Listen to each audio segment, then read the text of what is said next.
Inviting Dr. Aditya Kelkar for his talk on optic disc pit. Thank you, Dr. Vishal, for including me in this instruction course. I'll be sharing a video of mine. It's a patient of a recurrent optic disc pit with maculopathy, and we have treated this patient with a amniotic membrane graft after the initial failure of the conventional treatment of the inverted ILM plug. We live in a mysterious world. The human body is no exception to the mysteries. One such mystery exists in our human eye, the optic disc pit.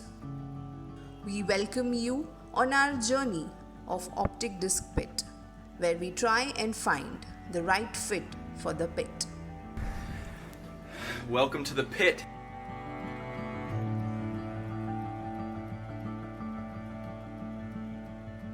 Optic disc pit is a rare congenital disease with an approximate incidence of 1 in 10,000 eyes.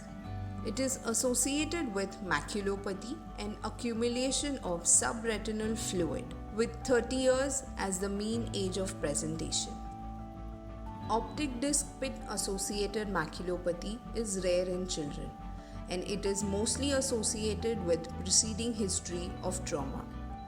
Many theories have been proposed to explain the possible pathogenesis of the optic disc pit, such as failure of closure of the embryonic fissure or disturbance in the formation of the primitive papillae. Khan et al. Have reported possible communication between the vitreous cavity and the cerebral cavity. Yet, the pathophysiology of the disease is not fully understood. Hence, many treatment modalities are described. Out of them, internal limiting membrane peeling with juxtapapillary laser with SF6 gas tamponade is the most common modality of treatment so far. Other modes of treatment include retinal fenestration, autologous scleral patch, autologous platelet concentrate, and fibrin glue. Presenting to you intraoperative OCT assisted human amniotic membrane graft for recurrent optic disc pit associated maculopathy in a pediatric case. This patient presented to us with gradual progressive diminution of vision since 2 weeks in her left eye. She had no history of ocular trauma, and on fundus examination, it revealed optic disc associated maculopathy. Swept source OCT confirmed the findings with presence of maculopathy and retinoschisis. Thereafter, the girl was operated with the most preferred mode of modality of internal limiting membrane peeling and tucking with internal limiting membrane flap, with one flap covering the optic disc pit with the other addressing the maculopathy.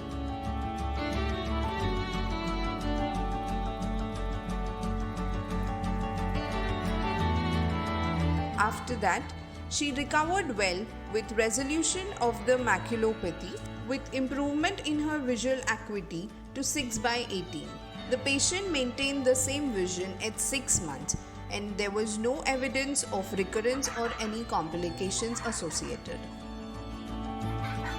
However, 9 months later, she visited to us with recurrence. On examination, anterior segment examination was within normal limits. Fundus examination revealed the recurrence of maculopathy secondary to optic disc pit, and swept source OCT confirmed the findings of maculopathy with retinoschisis. Our search began for a better and an innovative technique to seal the optic disc pit and to give the girl her vision back. We fumbled upon a very innovative technique mentioned by Rizzo et al. Recently for the management of optic disc pit associated maculopathy in treatment naive adult patients using 1.5 mm human amniotic membrane graft. We decided to operate the girl with 3 mm triphined human amniotic membrane graft because of the larger size of the optic disc pit.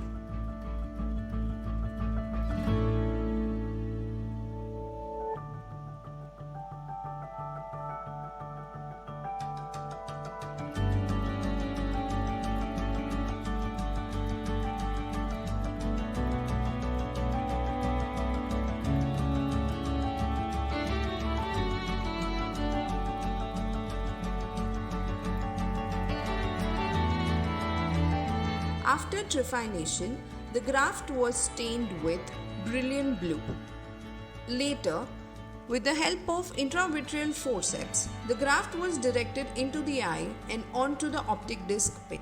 The visual feedback offered by the intraoperative OCT and the larger size of the graft was helpful in ensuring a snug fit of the patch graft into the optic disc pit.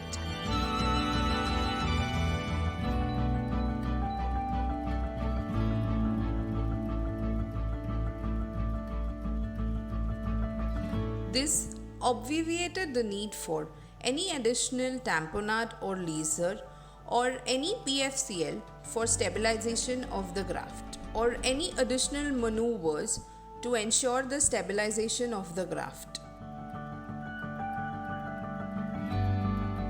To our surprise, we observed dramatic resolution of the maculopathy and retinoschisis within 48 hours. And the best corrected visual acuity improved to 6/18. This could be attributed to the already vitrectomized status of the eye, along with using a larger graft, which was easy to maneuver into the optic disc pit with the assistance of intraoperative OCT. This treatment modality is new and has the potential to become the mainstay of treatment in treatment-naive patients and as well as in patients presenting with recurrence.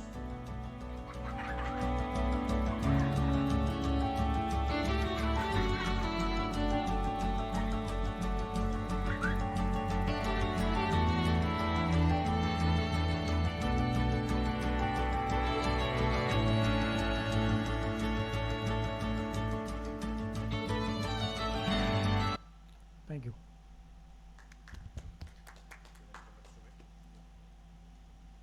So, Aditya, these cases are actually not very common and they are rare. So, do you have enough data to, compare ILM flap versus, that AMG versus a simple vitrectomy with no flaps, just a laser on the temporal margin maybe? So, which works better? So as you said, first of all, the number of cases are very limited. It's a rare condition. And I have never done an amniotic membrane graft in a treatment naive patients. I've always used the conventional technique of vitrectomy, ILM peeling, inverted flaps and gas with additional laser. And when it fails, I've used the amniotic membrane graft. Like in this patient in particular, it worked very well. But if it's working so nicely, there is no harm in using it as a primary modality. Yeah, I do also. agree. Looking at this promising result, I feel that I should use it for all primary patients as well. Hardly 2 or 3. And what is your take on a patient, young patient? We generally operate very late when there is a lot of RP atrophy. The patient is with 612, 6/9 vision, with a ONH pit, with the neurosensory detachment. Do you go in and operate these cases? Because the surgery can be difficult in pediatric population. Yeah, the tendency to delay the surgery is rightly so because of the high chances of recurrence in these patients. And of course, the visual acuity in majority of the patients is between 612, 618. So not that the doctors are reluctant, but also the patients are at times reluctant and the parents are reluctant to get the child operated so early. But probably like in every other case where we feel that early treatment is better, I'm sure I think optic bit with maculopathy also will be no exception. And do you have any experience of sclera going inside the pit and working? Because I just recently heard Dr. Dogra, Dr. Mohit, and he was actually making a small scleral flap on the same eye and inserting inside the eye, and it worked beautifully for him. Correct. I've also seen the results by Dr. Parag Shah as well as Dr. Dogra. They have described their results of scleral patch graft in optic disc pit.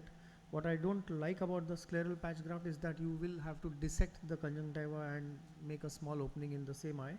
At the same time, the sclera appears to be less pliable compared to the amniotic membrane graft, which is more like a chewing gum you can stuff into the optic pit, and it's more malleable, I think. Thank you so much.